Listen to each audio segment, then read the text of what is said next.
Здравейте и добре дошли в моя YouTube канал Силата на природата и тайните на билките. Днес искам да ви запозная с диабет.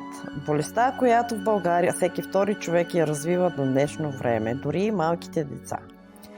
Значи при диабет тип 1 има автоимунно заболяване на имунната система.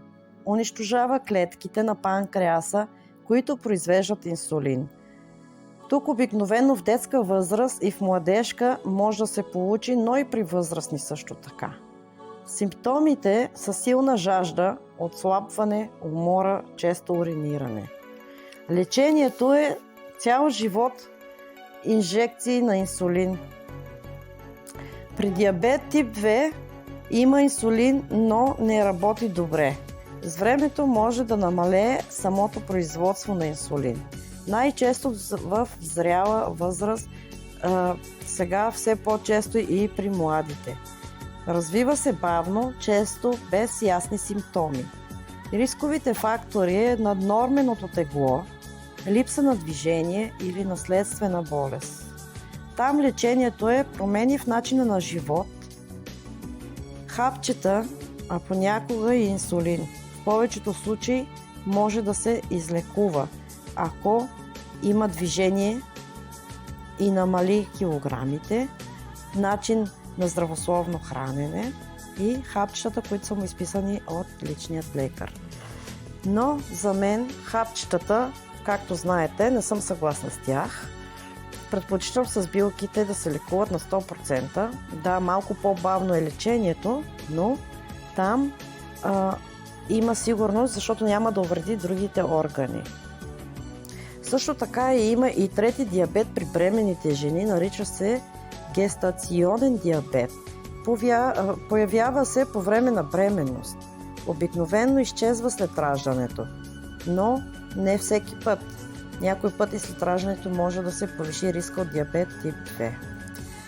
Обаче там е опасен диабетът. Сърцето и кръвоносните съдове може да се увреди, очите, зрението, нервите на краката, бъбреци и така нататък. Симптомите са честа жажда, често уриниране, умора, отслабване, замъглено зрение и бавно зарастващи се рани.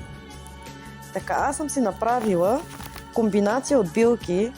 Няма да изреждам всички билки, ще ви кажа само комбинацията, които може да ви помогнат. За диабет тип 1 черница 40 грама, коприва 30 грама, листа от глухарче 20 грама, бял равнец 10 грама. Всичко това се умесва и една супена лъжица се запарва в 250 мл вряща вода. Оставя се да престои за 10 минути. Пие се по 1-2 пъти дневно по една чашка.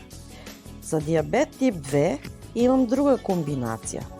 То е черница 40 грама, бобови шушулки 30 грама, корен от глухарчето 20 грама изсушен, канела смеляна 10 грама. Цялата смес се смесва.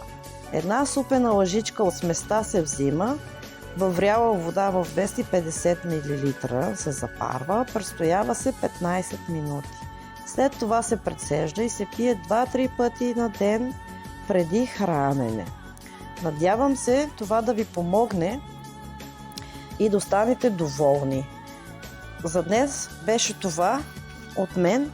Ако видеото ви е харесало, дайте един лайк нагоре или се абонирайте за канала за още по-добри болести и по-добри начини на лечение. Благодаря ви и до следващият път!